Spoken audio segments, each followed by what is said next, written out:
കമൽ, വയനാടിനൊരു മന്ത്രി, വയനാടിന്റെ വലിയ ആവശ്യങ്ങൾക്ക് പരിഹാരം കാണാൻ കഴിയുന്ന ജനകീയനായ വയനാടിന്റെ എല്ലാ സ്വത്വങ്ങളോടും ചേർന്ന് നിൽക്കുന്ന പട്ടികവർഗ വിഭാഗത്തിൽ നിന്നുള്ള ഒരു ജനപ്രതിനിധി ഇരുന്ന എല്ലാ പദവികളിലും വളരെ സ്തുത്യർഹമായ സേവനം, പ്രശംസനീയമായ സേവനം നടത്തിയ ചരിത്രമുള്ളൊരു നേതാവ് മന്ത്രിസഭയിലേക്ക് എത്തുമ്പോൾ വയനാടിന്റെ പ്രതീക്ഷ എന്താണ്? മാധു, വയനാട് വളരെ പ്രതീക്ഷയോടെ തന്നെയാണ് ഈ OR കേളുവിന്റെ മന്ത്രി പദവിയെ കാണുന്നത്. മാധു പറഞ്ഞതുപോലെ എല്ലാ പദവികളിലും മികച്ച പ്രവർത്തനമാണ് കാഴ്ചവെച്ചത്. പഞ്ചായത്ത് മെമ്പറായി തുടങ്ങി 5 വർഷം മെമ്പറായി, 10 വർഷം തിരുനെല്ലി പഞ്ചായത്ത് പ്രസിഡന്റായി, പിന്നീട് ബ്ലോക്ക് പഞ്ചായത്ത് അംഗമായിരിക്കെ നിയമസഭയിലേക്ക് മത്സരിക്കുന്നു. അതും UDF രാഷ്ട്രീയ മേൽക്കോയ്മയുള്ള ഒരു മണ്ഡലത്തിൽ ആദ്യ മത്സരത്തിൽ 3000-ലധികം വോട്ടുകൾക്ക് അന്നത്തെ മന്ത്രി PK ജയലക്ഷ്മിയെ അട്ടിമറിക്കുന്നു.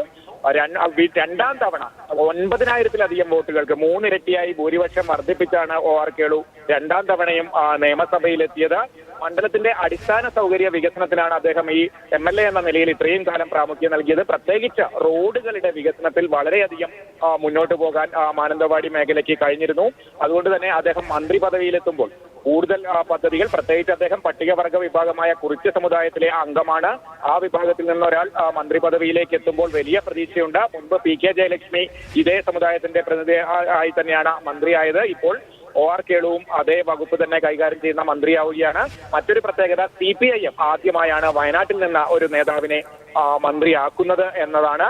എന്തായാലും വലിയ ശരി കമൽ, ഞാൻ തിരികെ വരാം. വയനാടിന് ഏറെ സന്തോഷം നൽകുന്ന, ആത്മവിശ്വാസം നൽകുന്ന ഒരു തീരുമാനം സംസ്ഥാന സർക്കാർ കൈക്കൊണ്ടിരിക്കുകയാണ്. OR കേളു മന്ത്രിസഭയിലേക്ക് എത്തുന്നു എന്ന വാർത്ത വരുന്നു.